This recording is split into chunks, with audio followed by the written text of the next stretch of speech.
Inovação e Negócios, com Márcio Kogut, Janguier Diniz e Caroline Kogut. Inovação e Negócios. Oferecimento Agence. Criatividade e estratégias que geram resultados reais para o seu negócio.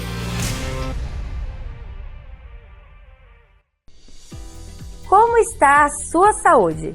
Você está se alimentando direito, fazendo exercícios?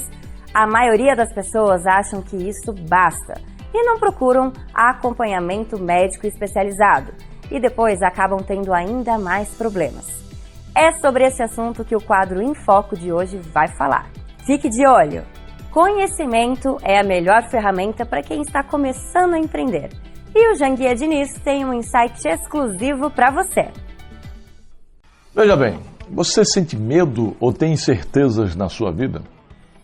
Acho que todo mundo tem, né? Mas veja bem, para começar a superar os medos e as incertezas, é importante reconhecer que esses sentimentos são naturais e fazem parte da experiência humana.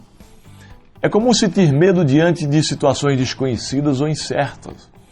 Também é natural se sentir inseguro ou ansioso em relação ao futuro. No entanto, muitas vezes a vergonha ela pode se associar a esses sentimentos, tornando ainda mais difícil lidar com eles. Quando nos deixamos levar pelo sentimento de vergonha, nos colocamos em uma posição totalmente vulnerável. Mas a vulnerabilidade, ela também pode não ser assim tão ruim quanto costumamos pensar. Ela pode trabalhar a nosso favor, se soubermos administrá-la, meu amigo. É importante admitir ser vulnerável e permitir-se sentir as emoções difíceis, em vez de tentar escondê-las ou negá-las. Quando a vulnerabilidade é reconhecida e aceita, ela se torna uma fonte de força e não de fraqueza. Aceitar a nossa vulnerabilidade é um passo importante para superar o sentimento de vergonha. Por isso, caro amigo, é importante trabalhar a autoaceitação e a compaixão consigo mesmo diante desses sentimentos. Reconhecer que é normal sentir medos e incertezas ajuda a reduzir a pressão e a ansiedade em relação a eles. Já experimentou fazer isso? Olha só, ainda hoje eu vou trazer um insight aqui para vocês, que é baseado em uma pergunta que me enviaram pelas redes sociais. Então não saia daí, viu? E por falar em redes sociais, se você ainda não é meu seguidor, entra aí no meu Instagram, @JanguierDiniz. E aí você vai passar a fazer parte do grande ecossistema dos obstinados. Diariamente eu posto muito conteúdo de desenvolvimento profissional e empresarial. E esse conteúdo, com certeza, vai ajudar você a ressignificar a sua vida e a vida da sua empresa. Em Foco.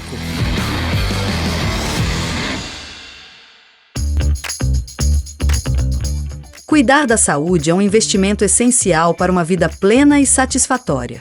Adotar um estilo de vida saudável, que inclui uma alimentação equilibrada e a prática regular de exercícios físicos, não só fortalece o corpo, mas também eleva a autoestima e o bem-estar mental.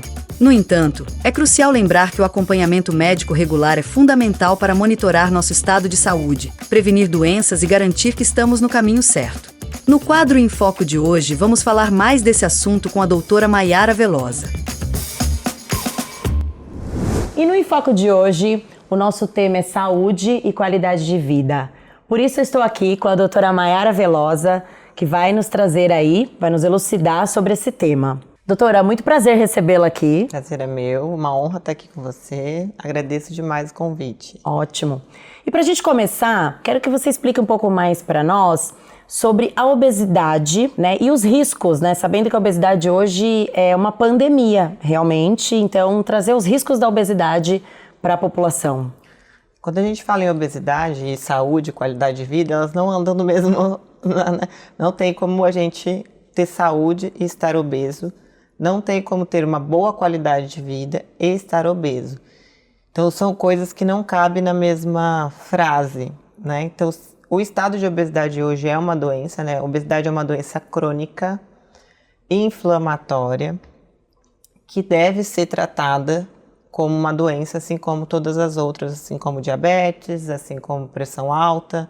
Então, hoje, quando a gente olha para a obesidade, os impactos que a obesidade traz a curto e principalmente a longo prazo, toda essa visão leva a gente a tratar ela cada vez mais de forma mais, não só com mudança do estilo de vida, mas também com outras abordagens mais, não vou chamar de agressivas, mas mais apropriadas, porque justamente a obesidade vem sendo uma pandemia, vem crescendo ao longo dos anos, teve agora tava uma linha ascendente, teve agora uma parada, assim, um stop desse crescimento, principalmente nos Estados Unidos, em virtude dos novos medicamentos que tem aí para tratamento de obesidade e sobrepeso. Hoje, quais são esses novos medicamentos que estão trazendo essa, vamos dizer, uma certa estabilidade para esse tema que é uma pandemia? A gente tem que tratar como, de fato, uma pandemia. Quando a gente olha para a obesidade, o tratamento de obesidade, a gente pensa em emagrecimento, né? Quando a gente fala em emagrecimento, a primeira coisa que vem na cabeça é dieta e exercício físico. Mas a gente sabe que essa abordagem, né, de mudança do estilo de vida, só 3 a 5% das pessoas conseguem perder peso, emagrecer com essa abordagem. Ou seja, 97% das pessoas essa abordagem vai ser falha, não vai ser eficaz. Fora difícil, isso, né? difícil. Ainda mais hoje em dia com o que a gente chama hoje das doenças, da doença do século, ansiedade, depressão, N fatores que nós temos onde na a sociedade. comida acaba sendo uma fuga, um escape, né? Então, tudo isso, nosso estilo de vida foi mudando, né? Sedentarismo, tudo isso, a qualidade do alimento também tem mudado muito, isso tem contribuído para o ganho de peso. Quando você olha esse panorama e vê que a estratégia que tem, que é a mudança do estilo de vida, ela é muito boa, só que ela não é eficaz. Na prática, ela não funciona. E aí o que tem acontecido é que mais pessoas estão se tornando obesas. Então é necessário, quando essa abordagem ela é falha, ter uma abordagem mais eficaz. E aí é onde entram os medicamentos, né, que tem hoje, que são específicos para tratamento de sobrepeso e obesidade. E assim como esses medicamentos, eles tratam sobrepeso e obesidade, eles também tratam, por exemplo, diabetes. Então, para você ver como que essas doenças, elas têm, né, uma similaridade aí, da mesma forma, eu falo para o paciente, da mesma forma que a gente trata o diabetes, se você for pensar na abordagem do diabetes, Lu, não é só alimentação e exercício físico. Você chega no médico, se pegar uma glicemia, se a glicemia tiver 160, ele vai te orientar mudanças alimentares, ele vai te orientar a prática de exercício físico, mas ele vai te prescrever um medicamento. Sim. Né? E muitas das vezes um Ozempic da vida, por exemplo. E aí você vai usar esse medicamento, falo assim para o meu paciente, você começa a usar o medicamento, sua glicemia que estava 160, você repete o exame daqui 3 meses, ela vai estar 90. Normalizou, mas quer dizer que você deixou de ser diabético? Não. Hoje você é um diabético com uma glicemia controlada. Se você parar de tomar a medicação, se você obviamente... se você tirar esse medicamento, essa glicemia ela volta a subir. Quando a gente fala em sobrepeso e obesidade é a mesma coisa. Você está com 80 quilos, precisa perder 20. Você perdeu os 20 quilos e aí o que você faz? A maioria das pessoas para o tratamento. Nesse momento você tem que ir para o tratamento de manutenção. A gente não retira o medicamento, a gente só diminui a dose e esse paciente ele segue com esse medicamento. Então quando a gente fala dessas medicações mais modernas, essas canetinhas, a indicação é de uso contínuo. Quer dizer que todos vão precisar? Não, também não é assim, né? Depende muito do perfil de cada um, do estilo de vida, se eu vou mudar, se eu não vou mudar esse estilo de vida. Então, normalmente, a maioria das pessoas precisa do uso contínuo numa dose baixa para manter o peso. Quando a gente faz dieta, perde peso com dieta, você faz dieta 2, 3, 4 meses, 6 meses, mas viver em dieta, viver em restrição a longo prazo também não tem aderência. Né? Então, hoje é um tratamento que ele traz efetividade, ele traz realmente, além da perda de peso, o controle dessa doença. Ou seja, é necessário que o paciente ele faça o tratamento, emagreça, mas depois ele faça uma manutenção para não ter o que chamam muito de efeito rebote, que a pessoa emagrece muito, isso aconteceu comigo, né? Fiz o tratamento, emagreci, mas não segui com a manutenção, acabou que engorda de novo, que é o efeito rebote. Explica um pouco pra nós. O que eu sempre falo, né? Quando o paciente vem falar, mas eu tenho medo de usar medicamento, depois parar e engordar tudo de novo. Engorda mesmo, se parar de uma vez, né? Esse medicamento, ele dá rebote. Medicamento pra emagrecer, depois que você para, você engorda o dobro, gente. Não é isso, né? O medicamento, ele controla a sua doença, ele não cura. Como eu falei no início, é uma doença crônica. Doenças crônicas, elas têm controle, mas não têm cura. né? Até a mudança do estilo de vida, ele é um controle também. Sim. É um tratamento que ele entra como controle. Mas você tem que estar sempre vigiando. O dia que você der uma falhadinha, você vai voltar a engordar, né? Então, quando a gente pensa no tratamento, a gente pensa na fase de emagrecimento, né? Que eu saí do meu peso e chegar no meu peso normal. Depois que eu chego no meu peso normal, eu vou para o tratamento de manutenção, que é só a gente vai fazer um ajuste na dose e vai manter esse medicamento de uso contínuo. O que acontece aqui? Quando o paciente ele para, porque o que tem na cabeça, né, dos pacientes? Eu já emagreci, eu não preciso mais, porque todo mundo meio que abomina o uso de medicamento, né? Ou se sente, eu fico dependente disso. Não é isso, né? E aí nisso que para, o peso não vai voltar assim, você parou hoje e amanhã você vai voltar. Não, ele vai vir aos pouquinhos, você vai engordar 1 quilinho aqui, aí você tenta correr atrás, não consegue, aí você engorda mais 1 quilinho, a hora que vê já foi 10, já foi 15, já foi 20. Recuperou tudo que foi eliminado. Recuperou tudo que foi eliminado. Então, assim como eu brinco que não existe efeito rebote, por quê? Sua pressão é alta, você começa a usar o remédio para pressão. Se você para o remédio para pressão, o que acontece com a pressão? Sobe. Sobe. Isso é efeito rebote? Então, o remédio para pressão dá efeito rebote? Não. O remédio ele está controlando a sua pressão. A partir do momento que você deixa de tomar, sua pressão ela volta a subir. Na obesidade é a mesma coisa. O medicamento ele está controlando, mas aquela falsa sensação de que não preciso mais, que o problema está resolvido, é isso que faz as pessoas terem o efeito rebote ou o efeito sanfona, ficar subindo e descendo da balança. Então, antes de usar qualquer medicamento, é preciso ter essas orientações. Eu brinco com o meu paciente, assim, se você não for fazer depois a manutenção, nem começa. Porque não precisa, não começa não, bem, porque você vai ficar só um período ali, e aí tem 97% de chance de você voltar a ganhar. Então, você entendeu a doença que você tem, você entendeu como é que funciona, você entendeu como é que vai ser o seu tratamento. Não estou falando que você vai precisar usar o medicamento, mas tem grandes chances de que precise. E caso você precise, está de acordo? Então, se tem um tratamento hoje, esse tratamento é bom, eficaz, se bem conduzido, tem poucos colaterais, né? E você não está conseguindo perder peso só com uma mudança do estilo de vida, tem que dar o próximo passo, porque senão você vai ficar nesse estado de obesidade e as consequências disso não vai vir de hoje para amanhã. Normalmente é a longo prazo. Ainda mais hoje em dia, que a gente tem falado muito na longevidade, ou seja, nós estamos demorando mais para morrer. Então isso vai acabar fazendo com que você envelheça, com que a pessoa envelheça doente. Então acredito que isso também tem uma correlação. Há controvérsias, né? Esse dia eu estava falando com a Ju, e aí ela falou assim, Mayara, quantos anos você acha que a gente vai viver, né? Porque agora é cheio de tecnologia. Eu falei assim, acho que não vai viver muito não, porque veio tecnologia, mas o estilo de vida está cada vez pior, não vai adiantar nada, né? E aí não só alimentar, mas também psicológico tudo, mesmo, exatamente. Né? Então não adianta desenvolver grandes tecnologias se no nosso dia a dia a gente só piora. Sim. Né?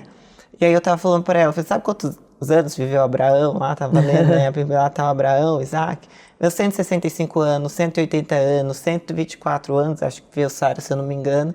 Será que a gente viu tudo assim, isso? Por que eles viviam tudo isso? Eles nem tinham tecnologia. Tinha tecnologia lá? Não. Mas porque o estilo de vida deles era outro.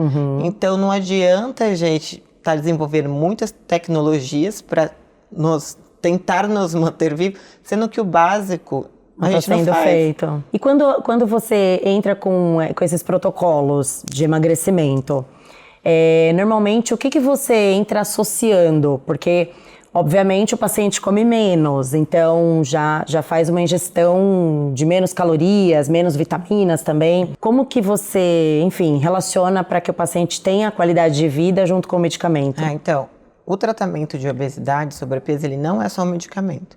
Tem muita gente que foca só no medicamento, só no Ozempic, só no Mondiar e acha que isso é o que vai salvar. Vai resolver, né? Só que a gente tem que entender quando a gente usa o medicamento, a gente tem que entender todo o processo. Então, desde a parte do sono, desde a parte do intestino, desde a parte da nutrição é muito importante. Então, eu vou usar um medicamento para perder peso, seja ele qual for, né? A parte de compulsão também, que usa outro tipo de medicamento, porque esses medicamentos, eles são em bula ali para tratamento de sobrepeso e obesidade. Se tem um quadro de compulsão alimentar junto, transtorno de compulsão alimentar, tem que ser associado a outras medicações. Logo, isso tudo vai fazer com que o paciente coma menos, né? Que ele coma menos. Nisso que ele vai comer menos, ele vai trazer diminuir a quantidade de calorias, de aporte de calorias, mas também vai diminuir a quantidade de aporte de nutrientes. Sim. E é pelo déficit de nutrientes que vem a maioria dos colaterais, que eles chamam de colaterais do medicamento, que não é do medicamento. O colateral, na maioria das vezes, é do déficit de nutrientes. São pessoas que estão usando o medicamento e não estão suplementando. Né? Até postei esses dias um vídeo, um Reels, que eu vi que os pacientes vivem me mandando. Se você for olhar todos esses vídeos que aparecem isso aí, eu vou fazer só isso da vida. Mas que a menina fala que ela teve osteoporose por causa do Ozempic. O que eu imagino que tenha acontecido é osteoporose, osteopenia. Ela usou Ozempic, não fez suplementação, comia muito pouco, porque essa é a função de você estar usando. E aí, quando você tem esse déficit de cálcio, déficit de outras coisas, vai ter déficit de ferro, de cálcio, de vitaminas, de aminoácidos, de tudo, de gente. tudo. Você comia que você está comendo isso aqui, provavelmente não suplementou. Na falta de cálcio do alimento, o seu corpo ele vai buscar o cálcio no osso. Aham. E aí ele vai começar a pegar esse cálcio do osso, e aí você vai ter como consequência uma osteopenia, por exemplo, Sim. né, que é o osso mais fraco. Vai desenvolver todas essas patologias. Todas as consequências do déficit de nutrientes e não da ação do medicamento. Então a gente tem que separar bem. Mas por que isso acontece? Porque são pessoas que fazem normalmente por conta própria. Né? Então, é o que a gente bate muito aqui, é a venda do medicamento com prescrição médica, com acompanhamento médico. Mai, pra gente finalizando, com certeza você vai ter que vir muitas vezes aqui, porque realmente é um tema muito abrangente. Deixa pra nós aí 3 dicas de como a gente consegue seguir aí um protocolo pra diminuir esse índice de obesidade e pra emagrecer. Lá na clínica, a nossa abordagem ali no Instituto Veloz, ele é bem voltado para o ser como um todo. Né? A gente acredita na saúde física, mental e espiritual. O desequilíbrio de qualquer coisa dessa reflete, né? E um corpo obeso, ele está em desequilíbrio, ele tem que voltar para a homeostase dele, para o equilíbrio dele. E aí, na maioria das vezes, não é só uma questão física, tem uma questão emocional ali junto também. E aí, agora nós vamos até fazer um desafio, né? Que é criando a mente magra. Porque antes de usar o medicamento, antes de você entrar no processo de emagrecimento, você tem que sair do automático e entrar na sua forma consciente. Então, quem está no estado de obesidade, ele está no automático. Ele come de forma automática, ele não percebe o que ele está fazendo. E aí, o primeiro passo, quando chega ali na clínica, é a gente trazer essa pessoa para o consciente, para que ela comece a observar as coisas, entender o porquê das coisas. Depois vem o medicamento. Depois vem toda a abordagem da parte nutricional, porque não adianta você jogar um medicamento para uma pessoa que não sabe o que ela está fazendo. Sim. Não adianta você explicar, passar uma dieta para a pessoa que ela não entende nada daquilo, o processo. Então eu bato muito, muito, muito na clínica, que é nessa parte de trazer o nível de consciência, de dar a estrutura, de dar a base. Porque depois ali eu quero que as pessoas, elas emagreçam, mas que elas tenham consciência de onde elas estavam e para onde elas querem ir. Então ali a nossa abordagem ela entra muito nisso também. E eu acho que esse é o nosso grande diferencial, porque a gente integra tudo isso, a gente tenta olhar e não só sair prescrevendo, batendo carimbo, porque isso aí qualquer um faz. Sim. Né? Ctrl-C, Ctrl-V, a inteligência artificial vai fazer isso daqui uns dias, né? Então a gente tem que ter algum diferencial. Então acho que muita dessa parte humana é muito importante quando a gente vai tratar qualquer tipo de doença, e é isso que eu tento pregar ali para todo mundo, e essa é a nossa vibe ali na clínica e nosso tratamento. Perfeito, Mai, gratidão. Você voltará mais vezes com certeza. Muito obrigada. Eu que agradeço o convite, espero que vocês tenham gostado. E quem quiser saber mais, quem quiser aprender mais, aproveite para me seguir nas redes sociais, né? Meu Instagram é maivelosa, @maivelosa. O Instagram da clínica é @Instituto Veloz, e vocês são nossos convidados. Será um prazer ter vocês ali com a gente. Um beijo, até o próximo. Combinado. E o Inovação em Negócios volta já. Inovação em negócios. Oferecimento Agency. Criatividade e estratégias que geram resultados reais para o seu negócio.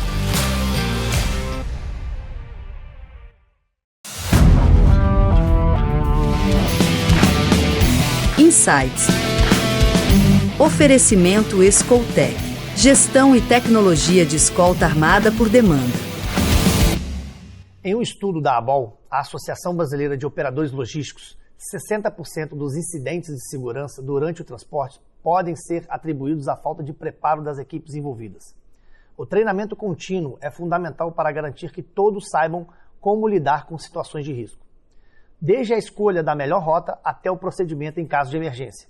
Cada membro da equipe deve ter conhecimento claro das ações a tomar.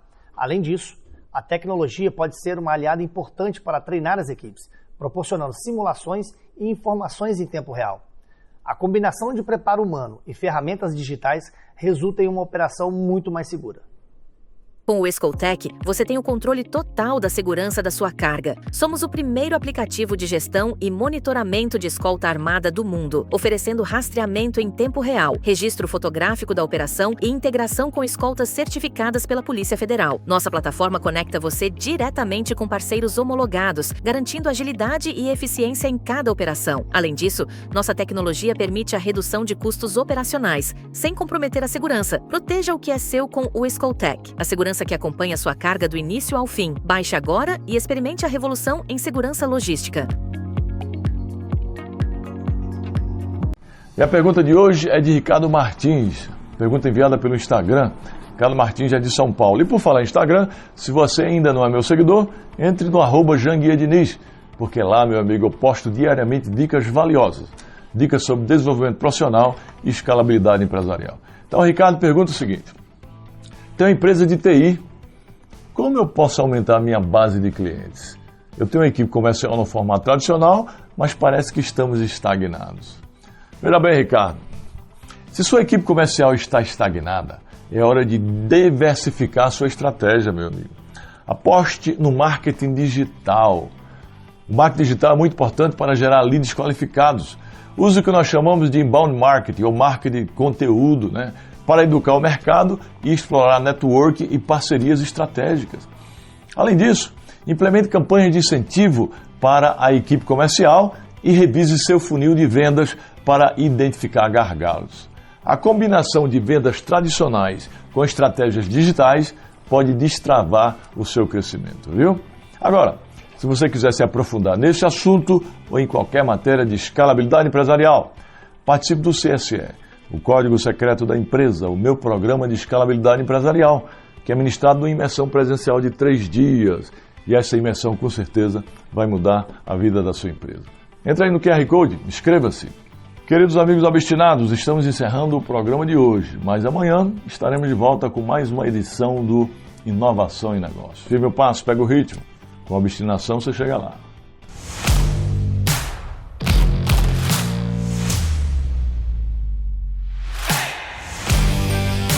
Inovação em negócios. Oferecimento Agens. Criatividade e estratégias que geram resultados reais para o seu negócio.